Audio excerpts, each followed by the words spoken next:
So how does a real estate agent actually remain valuable in the 5 to 35 years between actually needing us? That's a great question. Most other basic agents are just going to give you that whole free home valuation thing, which by the way is a automated report typically. If you do need your value, don't settle for that automated. The algorithm is horribly inaccurate. So side note. But agents like myself, we do a number of different things. So first and foremost, we try to meet with our clients once a year. That's basically what we call a portfolio review. You meet with your insurance agent, you meet with your financial advisor, your CPA, all those components to your professional sphere. Your real estate agent's part of that as well. So at a portfolio review, we're going to look into several different things. First and foremost, what is your value? What's your equity position? Do you want to leverage it? Some people don't want to touch it, which is totally fine, but it's helpful to understand in terms of the overall net worth and your retirement plan what your position is. If you did want to touch it to leverage it, there are different financial products being created all the time that might make those much more accessible to you, whether it's for a rental property of your own or maybe you have a business opportunity to evaluate.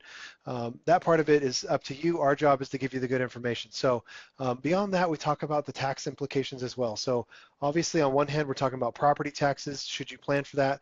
What are the benefits of property taxes in terms of transitioning? How does it work? Does it work in state, out of state, all that kind of stuff?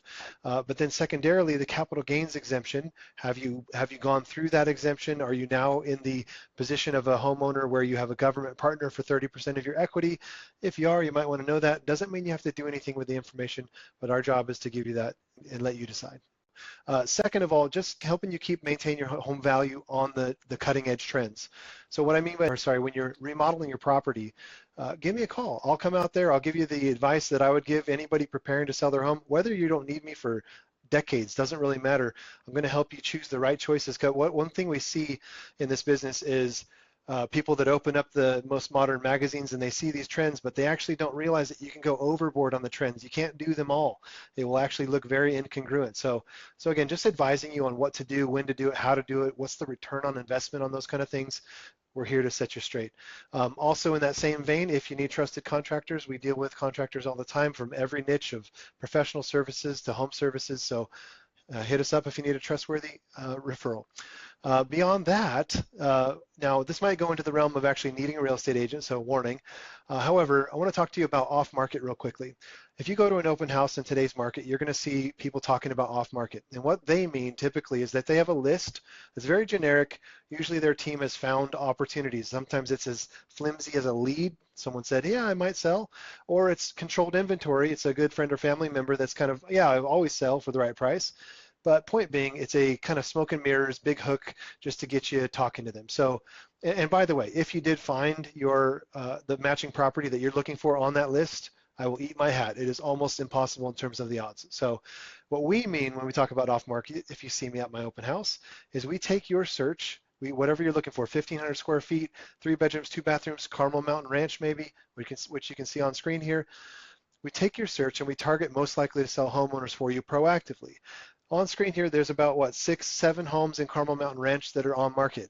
How did they get there? Obviously, they were in the incubator for a number of months. So my job when you hire me, whether it's you looking for a deal or anybody else in your friend or family sphere, my job is to go out there and proactively work for you. So I just target those owners.